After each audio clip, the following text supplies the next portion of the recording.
Warren Ellis and John Cassaday's Planetary is a library of genre. In this lecture, and in the next, I suggest that by reading in this library, we can recognize the possibilities of genre.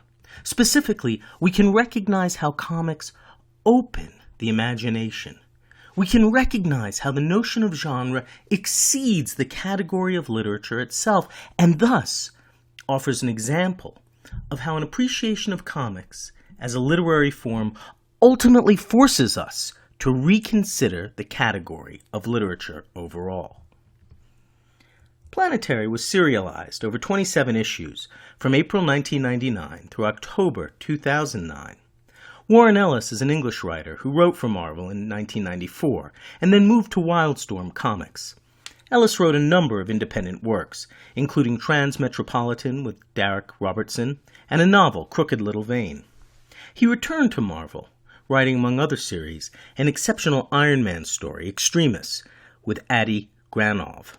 John Cassaday from Fort Worth, Texas, has worked for the major publishing houses and won no less than 3 Eisner Awards for his work on Planetary. The first 6 issues of Planetary, as well as a preview story, are collected in a trade paperback and tell a fairly coherent, if not entirely self-contained, story.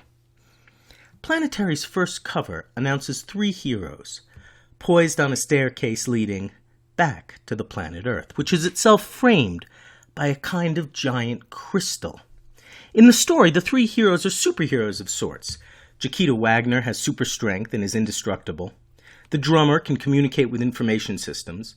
And Elijah Snow is an everyman of the 20th century, a man who cannot remember his own past, as he himself seems frozen in time, and is strangely gifted with the power of frost. The story begins with Chiquita inducting Elijah into a mysterious organization, the Planetary Organization. "You have an idea of what's really been going on this century," she tells him. "The secret history. Help us uncover the rest. That's the job." And so begins a superhero, paranormal, science fiction mystery, a combination of genres. The cover also announces, above the title, that these are archaeologists of the impossible.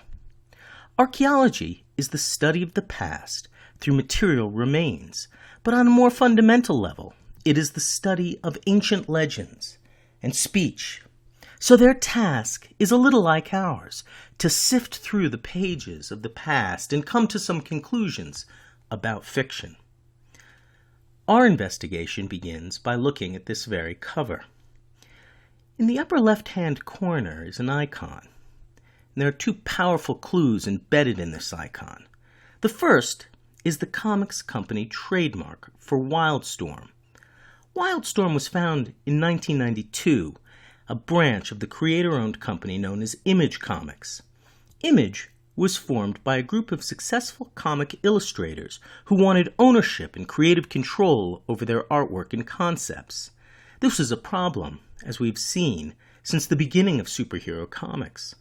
Rob Liefeld and Todd McFarlane first approached Marvel president Terry Stewart in the early 1990s, and rejected, they broke away from Marvel, teamed with 6 other creators to form Image as an umbrella company for 8 separate creator-owned studios. Wildstorm is the studio founded by Jim Lee, the man who drew the pages of Hush I discussed the first week of this class. Below the Wildstorm WS is a bronze-colored man who reappears on the cover of the 5th issue of Planetary and who leads us back into the pulp world. In Planetary, this is Doc Brass, another hero of the 20th century who is clearly modeled upon Doc Savage. We have seen Doc Savage as a pulp hero created in 1933, a kind of forerunner of Superman, and he was named Superman in the advertisements. His image was iconically cast by James Bama in the Bantam line of 1960 paperback reprints of those 1930s pulps. The link between Doc Brass and Doc Savage gives us a powerful clue to the direction the comic takes, and at times, Planetary leaves the comic format altogether, becoming more an illustrated picture book of pulp fiction heroes. Here, Ellis's prose mimics that of the pulp fiction past. Hark understood that. Indeed, he and Axel Brass could be a force to protect both the Orient and the world, while teaching the world to live with respect for its differing cultures. Hark's step into the light completed the secret society that Brass had spent 10 years gathering in imitation of the group that spawned the system that led to his own birth in the days of Robespierre. There was Jimmy, the secret operator for the United States government who knew of the wars the world never saw. The English lord raised and made greater than human by the rude beasts of the deep African jungles. The aviator who fought unknown things and black technologies simply to learn of them. Edison, the great inventor, adventurer of electric America.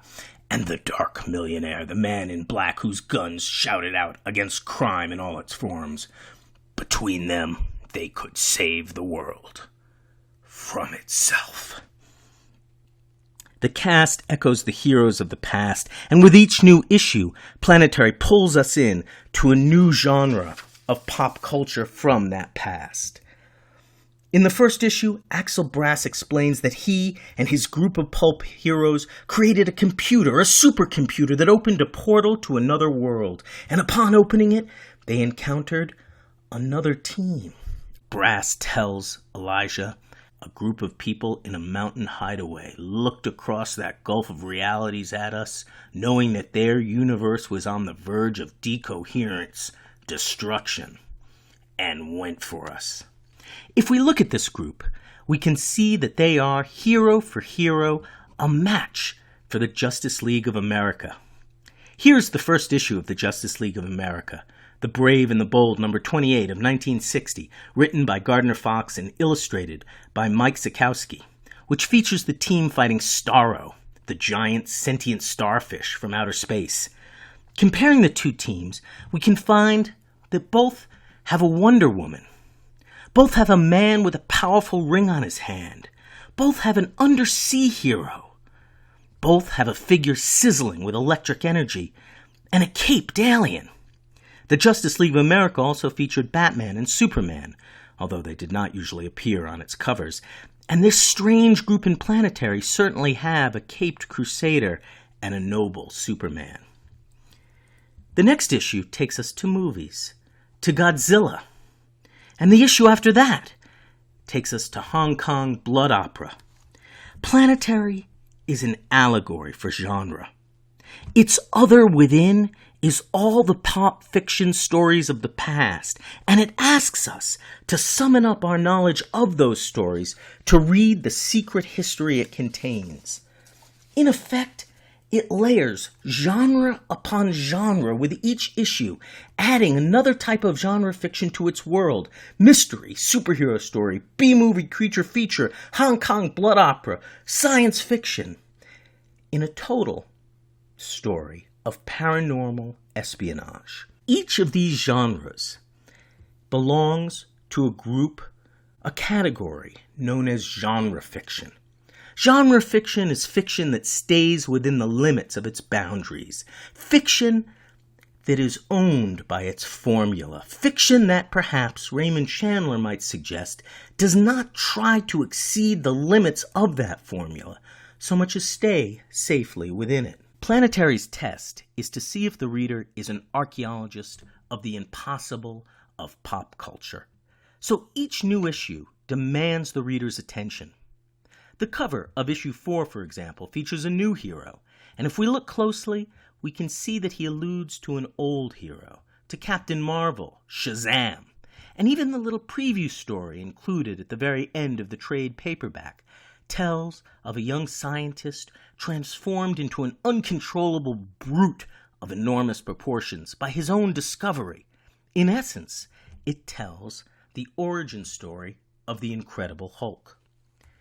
Planetary shows us just how wide the library of genre really is, and so teaches us that comics are not married to any one category or form of fiction, to literature, to film, to art, to literary autobiography, but are alive to all the possibilities of the imagination. In this, comics are an anti-discipline, and so inspire us to rethink disciplinary boundaries overall. Elijah remarks at one point, "It's a strange world," and Chiquita replies, "Let's keep it that way."